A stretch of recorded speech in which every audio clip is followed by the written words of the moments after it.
Hello? Oh, wow, that is big, that's loud. Okay. That is good. Take that mask off. I know, then I'd be really loud.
Tell me and I'll give Miss Spaulding a thumbs up. It's ready. You ready? I'm ready. Okay. Ready to go. We try to are you at your computer right now? Okay, Miss Sarah, can you try to speak? Oh, I forgot my mic. Hold on. Hello? Hello? Take the mask off, sister. Hello? You got that, Louisa? Okay, she's good. All right. Oh yeah, we have. I don't think you need that mask, sister. Okay. But that's up to you. I don't even need to be on. You just introduce yourself. Okay, you just want me to launch into it with... Okay. Good evening. Feels kind of strange to be talking to no one that's here. So excuse me if I seem a little strange or a little nervous. It's because I'm out of practice of talking to groups of people that I can't see, which you would think why would be in practice given the pandemic. So my name's Sarah Spaulding. I'll tell you a little bit about myself in just a minute. I figured it would be a good idea for us to start with a prayer. So I chose a prayer for times of transition because it seems like we are finding ourselves frequently in times of transition these days. So let's begin as we always do. In the name of the Father, the Son, and the Holy Spirit. Amen. God of love, you are with us in every transition and change. As we enter into this new era with excitement and even some anxiety, we recall your deep compassion, presence, and abounding love. We thank you for the gifts, talents, and skills with which you have blessed us. We thank you for the experiences that have brought us to this moment. We thank you for the work of others that gives breadth and depth to our own work. Be with us as we move forward, rejoicing with you and supporting one another. We ask this in your holy name. Amen. Father, Son, Holy Spirit, amen. So just a quick word about me. Sarah Spaulding, you know that. I'm a school counselor at School of the Incarnation. This is my 16th year there, so I've been there a long time. I really feel like being a school counselor, particularly at School of the Incarnation, was a bit of a calling for me. I got my first master's degree in forensic psychology, and I worked in the prison system and with youth offenders for a while in the counseling field. And then I was actually working at a job where I was helping kids transition back into life outside of the detention center.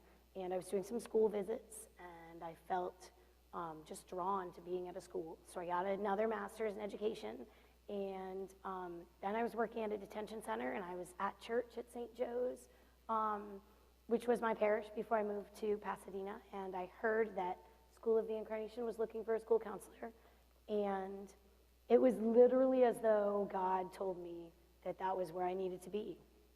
So I applied for the job, and luckily God told Dr. Edmondson the same thing, because I was hired and I've been there ever since. So my husband and I also opened a private practice about 10 years ago. So we both have our license to be private counselors as well. And I do a lot of work with kids and adolescents and couples and families. So that's just a little bit about me. So why now? Why are we having this talk now? Why are we talking about the life adjusting to the pandemic at this time? I have to admit that when Father Andy reached out to me about a month ago and said, "Hey, Sarah, I'm thinking maybe you could do a talk about life in the pandemic." My first thought was, yeah, that's a great idea. Maybe we're like 8 or 9 months late, but you know, it's a great idea. Then I really started to think about things. So I kind of went back to the beginning, and I thought about how when we first shut down back in March a year ago, how our whole lives, everything from waking up and going to work and getting the kids to school and getting the kids from school and going from one activity to another activity to another activity, to dinner, to baths, to bed, to falling into bed ourselves, waking up the next day, doing it all over again, it all just stopped. And we were just home. Everybody was just home. And after the initial shock of everything, the initial shock of the over-togetherness, we kind of found a bit of a rhythm with the people around us. And we saw our family connecting in ways that we didn't expect and working together in ways that we didn't expect. And maybe we saw reaching out to friends in ways that were creative and different and also not unexpected. And then it just kept going on and on and on and on. And the over-togetherness got to be too much, and there were challenges. And for some people, we were able to overcome those challenges and get our rhythm back. And other people, it was hard to overcome the challenges, and maybe we bumped along. And for some of us, maybe we bumped along the whole time, and there was just challenge after challenge. So we're going to kind of start off at the beginning, talk a little bit about what that initial phase was like, and that's where I'm going to ask some questions that I'm going to give you at home a few minutes to hopefully answer. And then we're going to move forward, and we're going to really look at this next phase, which is kind of where we are now. Things are opening up again, Schools are in session. Most schools are at least in session for hybrid days. Some schools, every day. Public schools recently reopened. People are starting to go back into work at the office more. Activities are starting up again. Sports are really making up for lost time. They've got all kinds of seasons going on at the same time right now. Sports fields are more crowded than I think I've ever seen them in some places. So things are starting to get back to normal again. So we should be all really excited and everything should just go back to the way it was and we should feel great about it, right? Except not always, because that's another transition. And transitions are really hard. So we're going to talk about that too. So let's rewind back to March.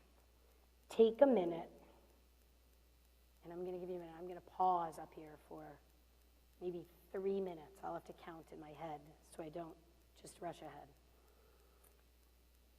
Think about what were your 3 questions I want you to think about. What were your initial reactions when you first heard back on March 12th that schools were going to be closed and people were encouraged to stay home for at least 2 weeks? Think about what your initial reactions were. Then think about when we found out that it was going to go on indefinitely, certainly until the end of the school year, and who knows when people would be going back to work at the office. Think about how that felt. And ask yourself these things. What are 2 of the most challenging things or times? What are the best times or things that happened? And actually, there's a 4th thing, I'm sorry. And what surprised you or what went as you expected? So I'm going to give you a few minutes at home to think about those things.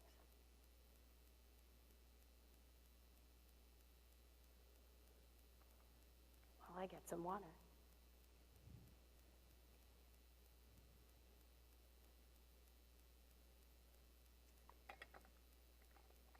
You guys are all lucky if you're at home right now because you don't have to be put on the spot and asked to answer these questions for real. In fact, you could use this time to pour yourself a cup of tea if you want, and I would never know.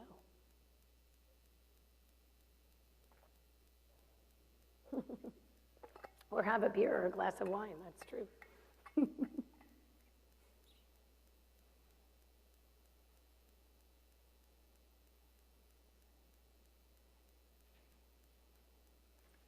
So when you think about those times, when you think about the initial 2 weeks, maybe you thought, it's not going to be that long, or it'll be nice to kind of have 2 weeks off. Then, during those 2 weeks, probably that's when the difficult adjustment started, and things got to be a little bit hard. Then, when you found out that it was going to go on indefinitely, that's when you really had to figure out what to do. Did your family come together as a team right away? Or did your family kind of go in different directions initially, and it was hard to come together as a team? Maybe there were things that you didn't expect to be challenges, but were. Maybe you're someone who has children to be worried about and also has parents to be worried about, or has somebody that had health difficulties in your life already, so you were extra worried about them. Those are some of the challenges. And then inevitably, within the last year, there have been some really surprisingly good times, most likely, that you've had with your family, or finding a way to connect with people that maybe you didn't expect.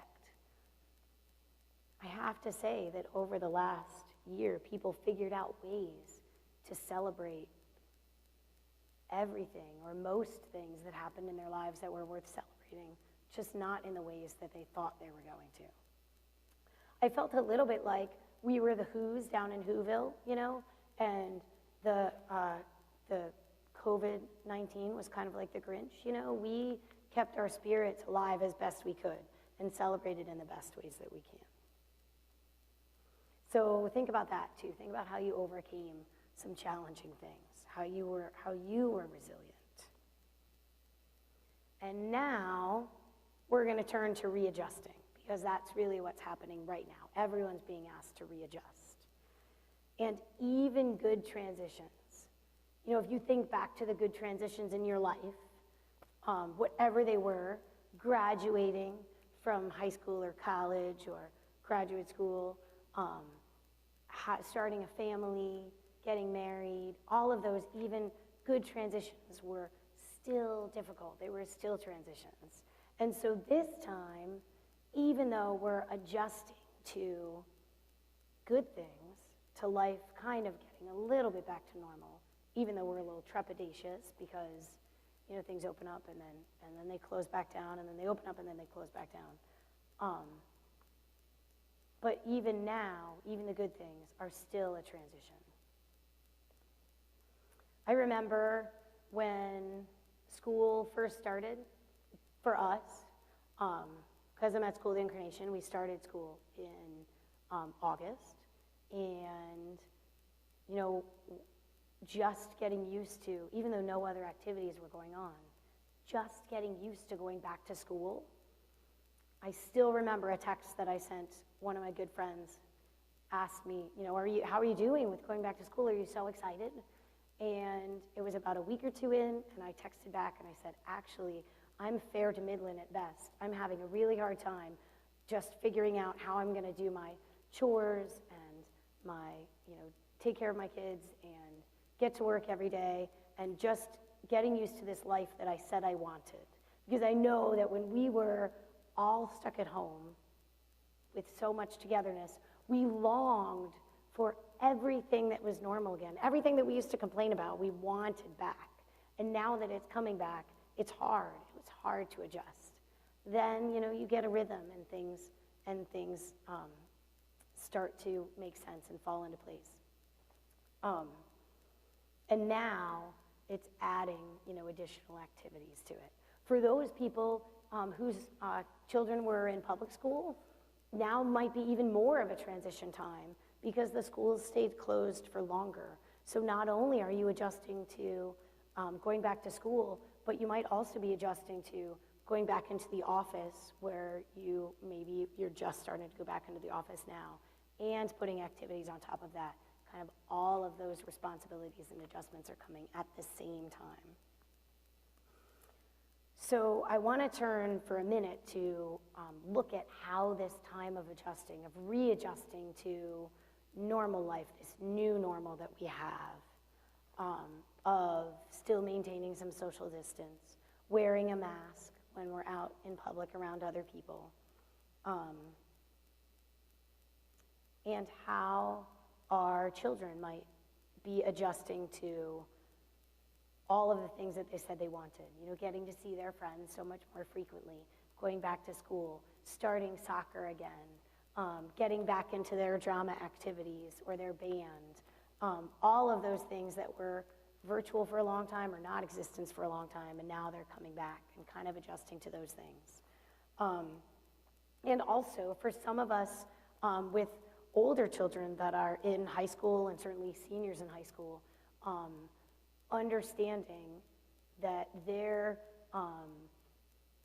moments of grief, I will say, over some of the things that they missed that they can't get back, might be more pronounced than people with younger children or older children, because there are some things that they're missing out on, and that the freshmen in college have missed out on last year. Although I have to say, just from speaking to the people that I work with and friends that have people that were seniors, kids that were seniors last year and are freshmen this year, they seem to have kind of moved on to their next phase pretty well. They're not still mourning the loss of their prom or their graduation necessarily. They're on to their college times.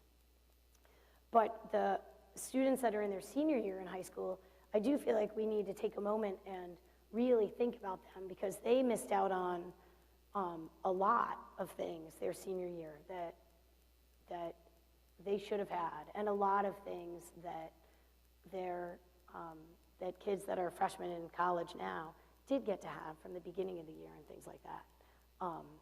So I think that we do need to just be aware of their emotions and feelings as they're moving on to the next phase of their life.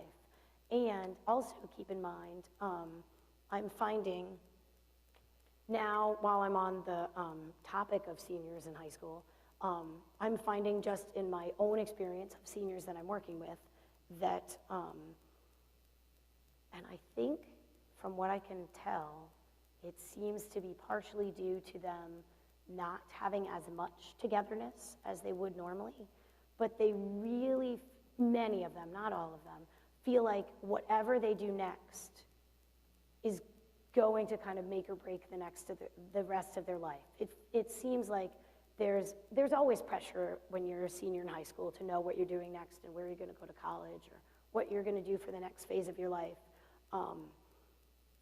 But for some reason this year in particular, it seems like the seniors that I know feel especially pressured to do the right thing. And I think from what I can gather, part of it seems to be that they seem to think that everyone around them already knows what they're going to do and is fully prepared for the rest of their lives. What factors could go into that? I could extrapolate that certainly, the lack of in-person togetherness, but relying on that social media piece where people post the best parts of their lives would be a factor. If you're looking at your friends and they all seem to be knowing where they're going and what they're doing, and you're not sure yet, that can make you feel like you're extra unprepared. When in reality, all of those people are not prepared either. There's very few people, in fact, if you think of yourself right now, when you were 18, did you know exactly what you were going to do with your life? Did the decisions that you made when you were 18 really mean where you were going to go and what you were going to do? Somewhat, but not fully. There's still plenty of time, I think, would be the message that I would love for those older adolescents to get. But let's rewind a little bit and start with our little people. A couple of notes about all children that I have to share because they're important to know as adults, and sometimes I feel like we forget.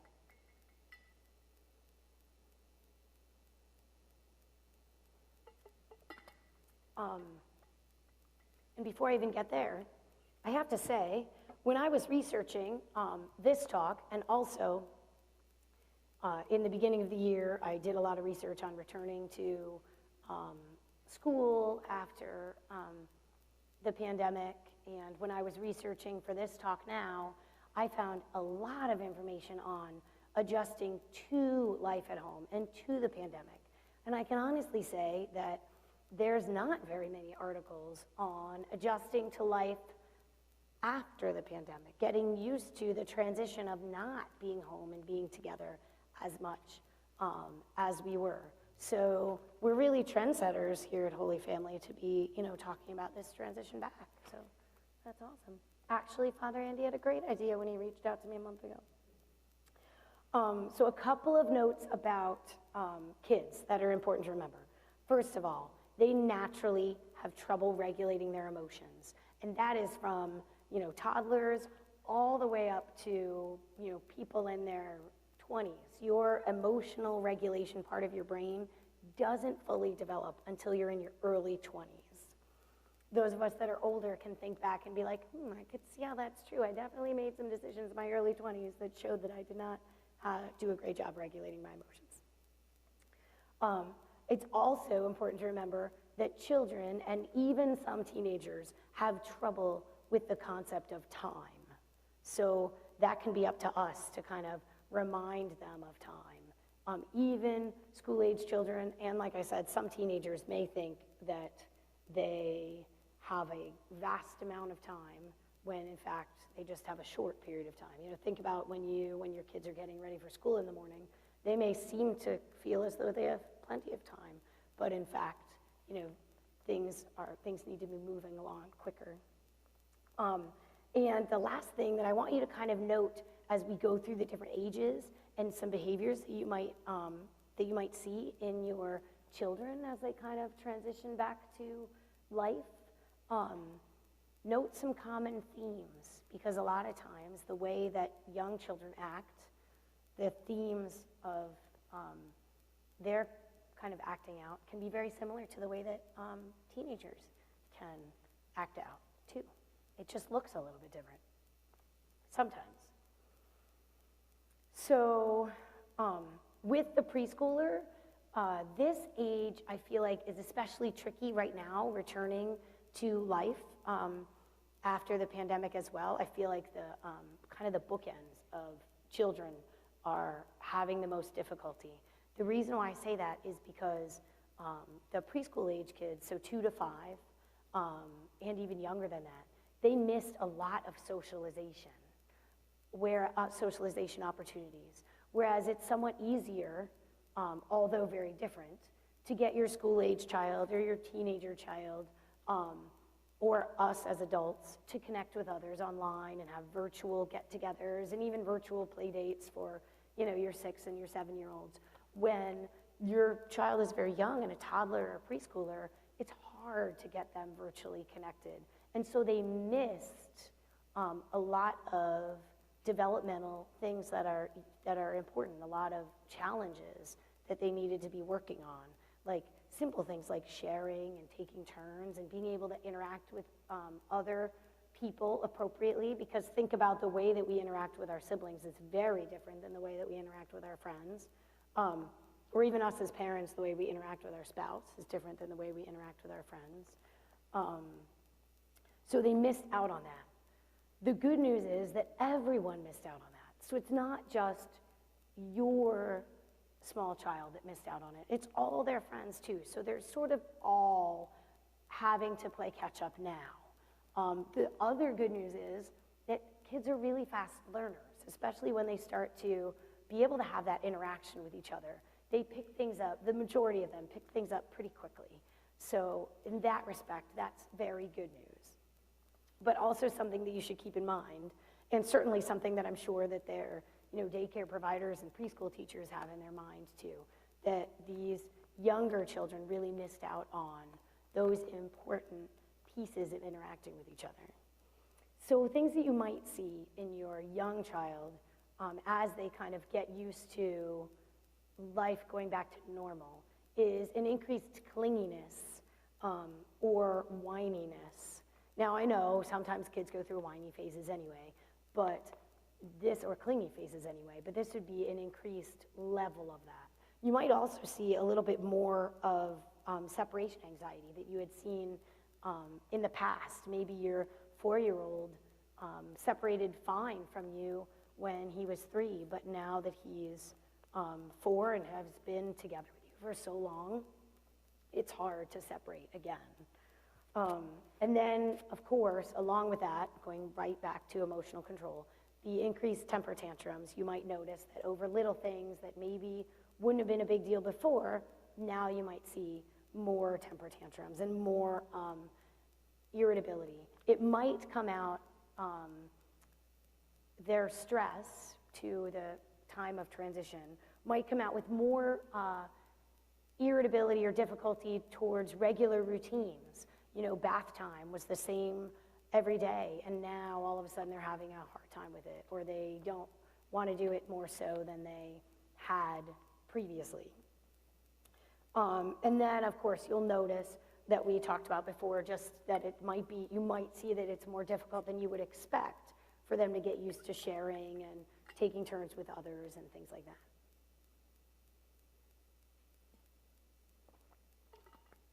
Then let's fast forward in age a little bit to school age students. So here I'm talking about kids in grades K to 6. Although kindergarten also might notice some of the same things, because in kindergarten kids are really developing all of those social skills too. I would say up to age 6, you're really working on getting along with others first and foremost. But then in school age kids, you might notice, rather than temper tantrums, you might notice really big feelings. Kids naturally have big feelings, but you might notice really big feelings about a particular thing that they really like and need close to them all the time, or something that doesn't go their way that all of a sudden they get very frustrated about. And then you might notice that there are trouble in areas where there previously where there wasn't trouble before. So sleeping, eating, getting homework done, kind of those normal, sort of like, I'm giving away my answers here, but kind of like with the preschooler having trouble in areas where previously they didn't. Same with the school-age kids. It just looks a little bit different. And then you might notice, particularly in school-age kids, you might see an increased anxiety about things that maybe they didn't have anxiety about before, or a generalized sense of worry or anxiety from them. And a lot of times, kids in school age might have a lot of somatic complaints. Their stomach hurts, their head hurts, things like this. They can't necessarily, not they can't, but they're not necessarily aware of their feelings, that they're having trouble with this transition back to normal, that they had sort of settled in, even though they, just like we, complained that we were together too much, and they just wanted to see their friends and be back at school. And now that all of that is happening, it's really hard, and they can't express that necessarily. They may not even be aware that it's very hard for them. So that's why you'll see these behaviors kind of cropping up. And then moving forward to upper middle school, so 7th grade through 12th grade, although we talked a little bit about seniors in high school especially, but that's where you might notice that they are more irritable than they would normally be. I know that this is it might make you laugh because, this age of kids are naturally irritable, but more irritable than they would normally be. And you might even notice somatic complaints with them too. So like having headaches or stomach aches or an injury that seems to be really bothering them, even though it normally wouldn't. You might notice big feelings in these big children too. Just a wide range of thoughts and feelings and reactions, and being excited to get back to things, but also being trepidatious or nervous about it too. And then we also have to keep in mind, just the things that they missed out on, and feeling upset about those too. So I was going to say something about that, and now it slipped my mind. Didn't write it down because I was going to think of it at the time. Oh well, I might just come back to it when it comes back to me. So for these teenagers too, darn, what was it? It's really bothering me now what I was going to say, and I can't remember. Oh well, I guess I just have to let it go. So when we think about the kids across the ages, and we think about some of the common themes, we would notice that they have a wide range of reactions, and that they have big feelings. Sometimes you might even look at the adults around you, and because not all adults are able to express their feelings either. And sometimes our feelings come out in behavior as well. So you might even notice some of the adults around you exhibiting some of these same behaviors,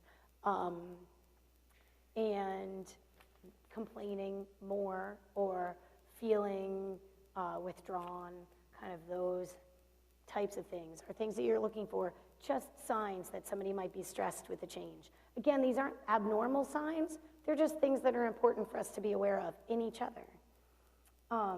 So let's talk about what we can do as we transition back to life. What are some things that we can do to kind of ease the transition for our family and for ourselves?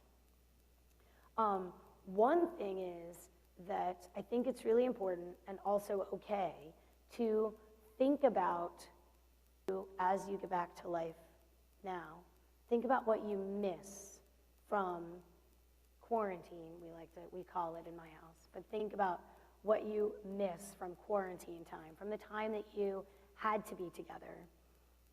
And maybe pick a thing or two as a family, or let each family member pick something that they would like to hold on to. Whether it's one family that I worked with, a way that they got through the pandemic was that every night at 8 o'clock they played Clue together as a family. And so maybe they can't play Clue together every night at 8 o'clock now that life is somewhat back to normal and things are busy, but maybe they could keep a Clue night one night a week, so they could keep some of that. You might want to write something in your calendar that you want to make sure to do as a family if it's kind of a bigger thing, or even a small thing. But that would be important to kind of hold on to that. Also, think about ways that you can remember the pandemic and the time together. You could make a pandemic scrapbook, which I know sounds silly, but I'm betting that many of us took a lot more pictures than we would have normally.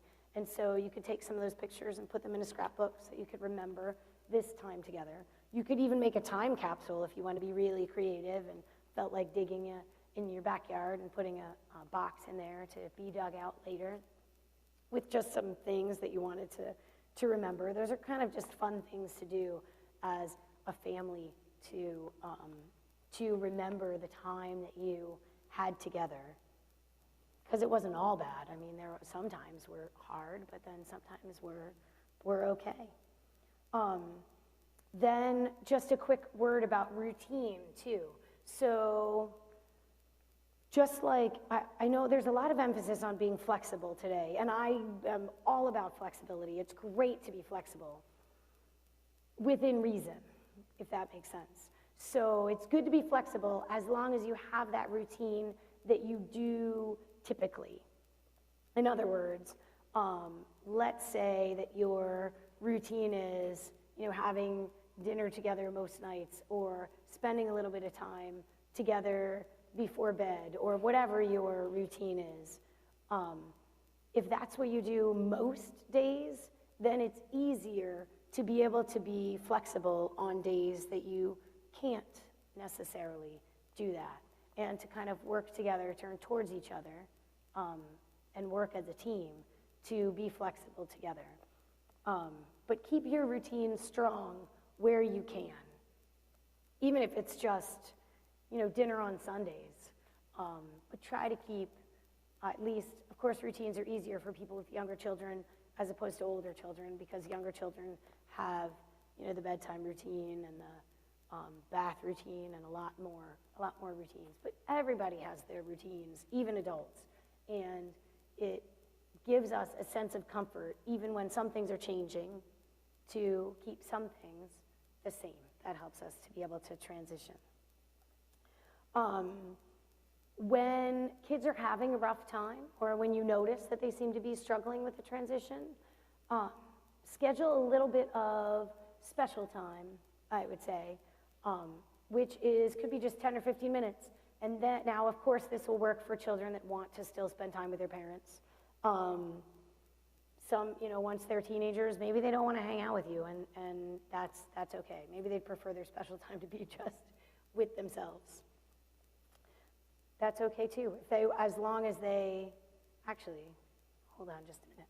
So let's talk about special time with parents and kids for children that are still at the age where they want to hang out with their parents. This could be just 10 minutes or 15 minutes.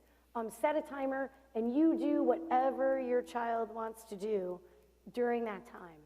And it could be anything. It could be anything from wrestling to going on a bike ride to playing a game together to doing a puzzle, anything. They get to be the boss and tell you whatever they want to do for that 10 or 15 minutes. That can just have a good, just allow for a reconnection to happen, which is really nice.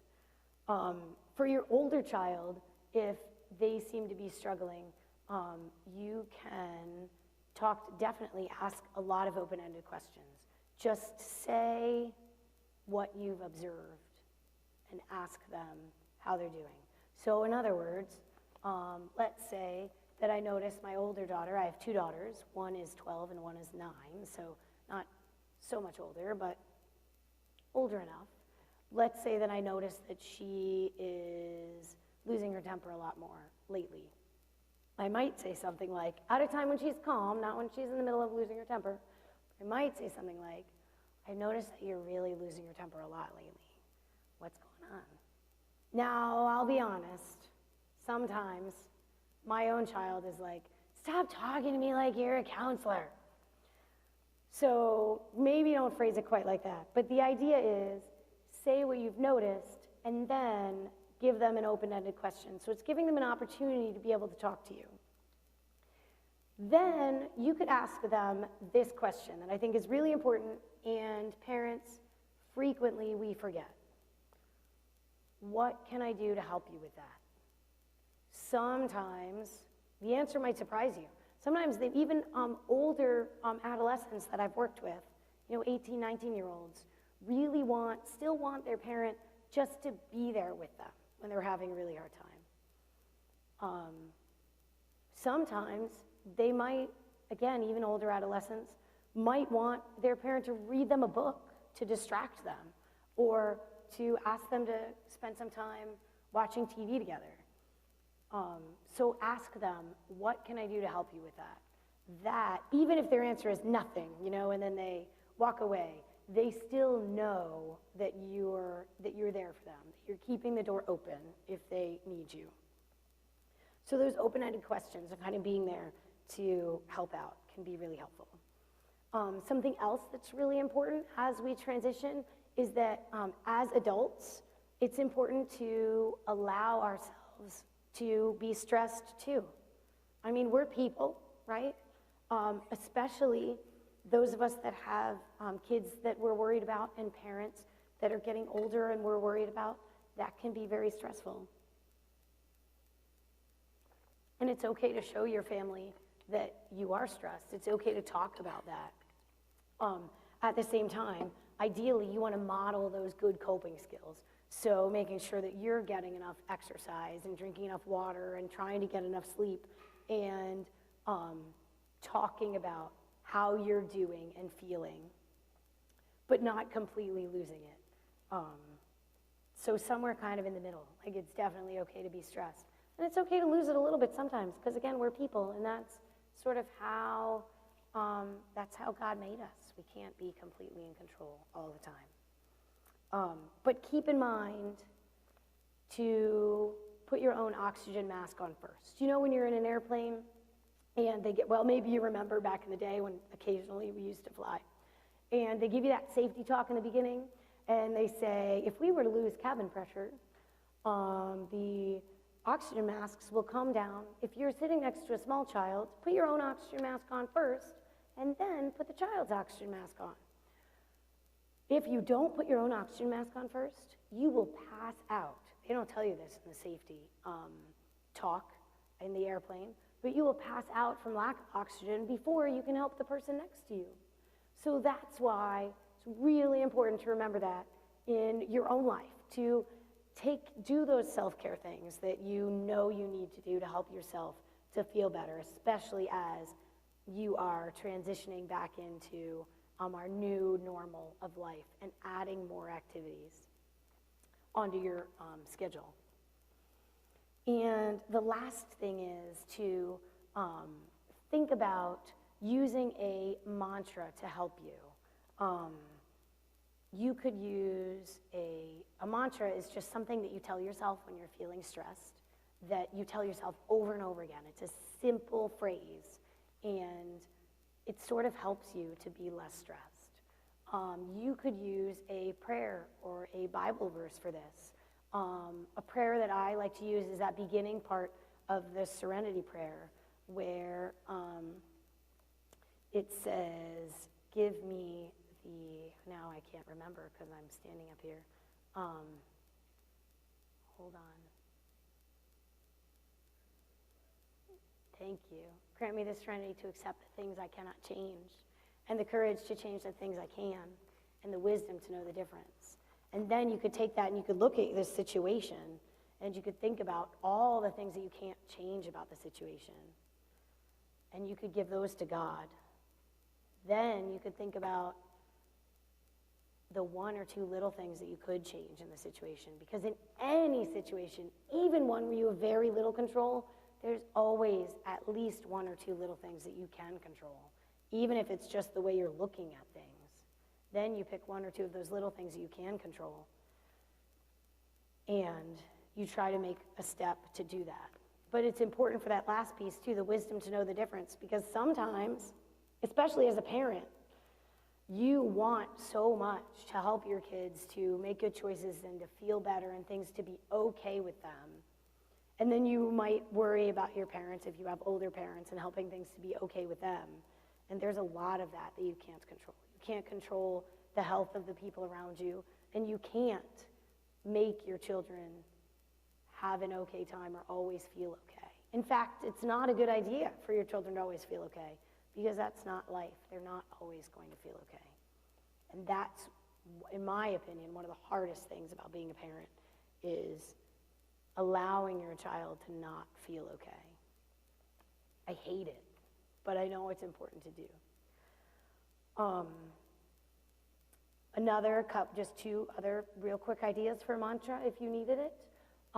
One is, you could remind yourself, little by little, the little bird makes its nest, which I know sounds ridiculous, but when you have when you're thinking about a large thing that you need to accomplish or that you need to get used to, kind of taking things a little piece at a time can be helpful. A lot of folks that I'm probably going to botch this Bible verse too, so I apologize.